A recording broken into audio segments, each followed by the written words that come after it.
안녕하십니까. 정형외과 전문의 임경석 원장입니다. 다시 뵙겠습니다. 매듭병원 정형외과 전문의 김경환 원장입니다. 애완동물 많이 키우시죠? 그렇죠. 예, 저도 어렸을 때 개를 키워봤었고, 임경석 원장님 뭐 경험 있으신가요? 네, 저도 어렸을 때 한 10년 정도 키우던 강아지가 있었습니다. 아유. 집에 애가 셋인데 셋 다 지금 고양이를 사달라고 지금 아유, 엄청, 고양이. 네. 저도 어렸을 때 강아지를 키우면서 강아지가 암컷이어가지고 네. 새끼를 낳았을 때 좀 물릴 뻔한 적이 있어서 애완 인구도 증가하고 네. 애완동물한테 물려오는 경우를 자주 보게 됩니다. 많죠. 예. 요즘에는 강아지뿐만 아니라 고양이 또 아주 특이한 뭐 토끼라든지 그런 예. 설치류를 많이 키우시는데 그런 설치류에 의한 물림 사고들이 꽤 많거든요. 예.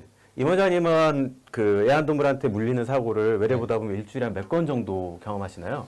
적어도 일주일에 한 두세 명 정도는 그런 경우로 오시는 분들이 꽤 많아요. 네. 그 중에는 뭐 수술이 필요한 경우도 있겠지만 대부분은 항생제와 적절한 상처 소독만으로도 회복이 되는 경우가 많아서 하지만 적절하게 초기에 정확한 진단을 하고 거기에 맞는 대책을 세워야지 무작정 그냥 집에서 소독약 바르고 연고 바르고 지내다 보면 병을 더 아주 작은 키워가지고. 병을 키워가지고 오는 경우가 많거든요. 호미로 막을 걸 가래로 막게 그렇죠, 되는. 그렇죠. 개한테 이렇게 퍽 물려오는 게 네. 칼에 퍽 찔린다든지 송곳에 찔리는 거랑 네. 어떤 게 다른 것 같습니까? 환자분들이 느끼시는 그 상처에 대한 강도는 비슷할지 모르는데 칼이랑 송곳 같은 경우는 대부분 균이 묻어 있지 않은데 개랑 고양이 특히 설치류 등의 이빨에는 면역력을 가지고 있지 않은 세균들이 많이 살고 있거든요.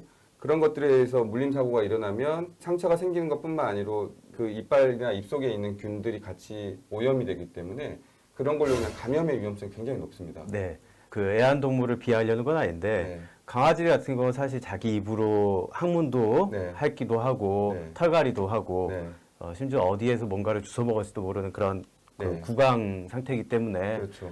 그러한 이빨에 묻어있는 더러운 균이 들어갔다 나오면 사실 균이 묻어있는 주사기로 주사하는 거랑 저는 같다고 생각하거든요. 맞습니다. 사람 몸에도 물론 균이 있어요. 사람 이빨에도 균이 있고 사람 피부에도 균이 있고 사람 몸에 사는 균을 우리가 상재균이라고 하잖아요. 네. 이 상재균은 우리 몸에 살고 있기 때문에 인간은 기본적으로 그런 상재균에 대한 면역력이 있거든요. 근데 애완동물에 있는 그 균들은 사람이 면역력을 가지고 있지 않기 때문에 물림사고로 인해서 생긴 감염이 치료가 잘 안 되는 경우가 많습니다. 네. 임 원장님 외래 보시다 보면은 어디를 좀 잘 물려오신 것 같습니까? 저 같은 경우는 사실 손을 좀 많이 경험을 그렇죠. 했고요. 손으로 주로 애완동물을 다루기 때문에 손이 가장 많이 핸들링 하다가. 네, 그리고 손 바로 위에 있는 전완부, 다리 물린 경우도 간혹 봤습니다. 네.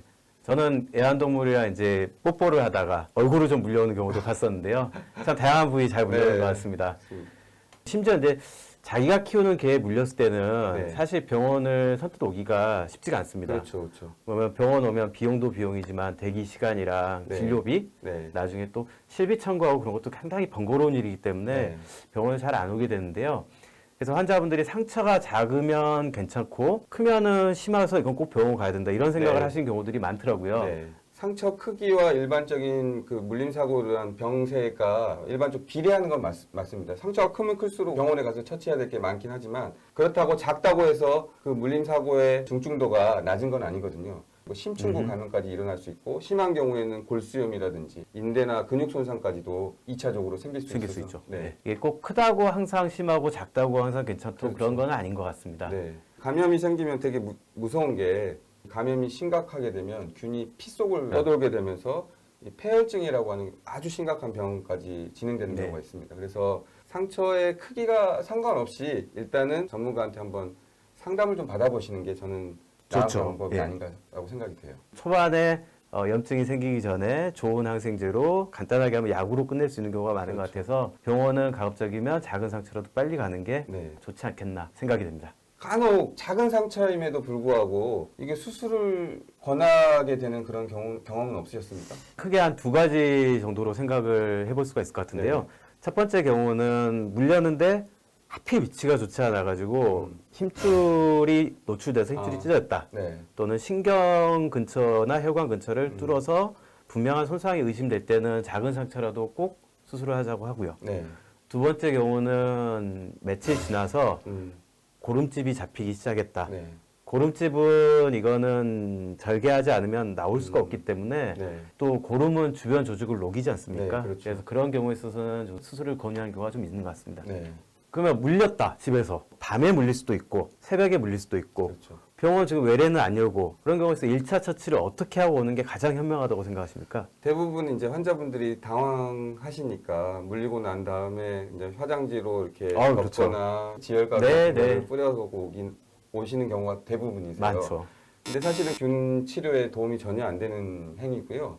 깨끗한 수돗물이나 이런 걸로 일단 상처 오염된 부위를 깨끗하게 세척하시는 거. 네. 집안에 이제 깨끗한 멸균거지가 없다고 하면 잘 빨아둔 새 수건을 가지고 지혈을 한 상태에서 외래를 예방하시는 게 추후에 생길 수 있는 2차 감염을 막을 수 있는 가장 좋은 길이지 않을까라고 생각됩니다.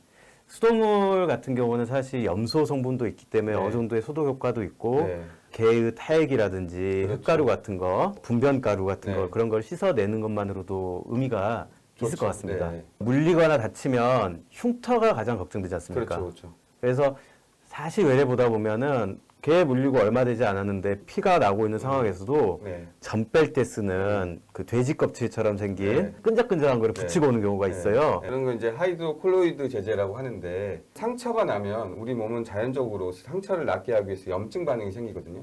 그런 염증 반응이 생길 때는 조직액이 많이 생겨요. 의학용어로 삼출액이라고 하는데 그렇죠. 삼출액이 많아지는 상황에서 하이드로콜로이드 제제를 붙이게 네. 되면 상처가 쉽게 짓무르고 짓무른 상처 주변에 있는 균에 의해서 또 2차 감염이 생기는 경우가 많아요. 그래서 네. 그거보다는 오히려 그 메디폼이라고 스펀지처럼 내는 스펀지처럼 흡수력이 좋은 제제를 붙이는 게 저는 네. 좀 더 낫지 않을까라고 생각이 됩니다. 너무 흉터 걱정보다 이 물린 상처를 감염 없이 어떻게 잘 나을 건지 흉터는 상처가 아물고 난 다음에 그때 생각하시는 게 좀 더 합리적인 방법이지 않을까라고 생각합니다. 네, 나중에 쓸 수 있는 뭐 여러 가지 흉터 연고들도 있고 그렇죠. 그건 염증이 다 가라앉은 다음에 하면 네. 좋을 것 같습니다. 오늘은 애완동물에 물렸을 때의 내용, 그다음에 응급조치에 대하여 이야기해 보았고요. 네. 우리는 더 좋은 주제로 다음에 찾아뵙도록 하겠습니다. 감사합니다.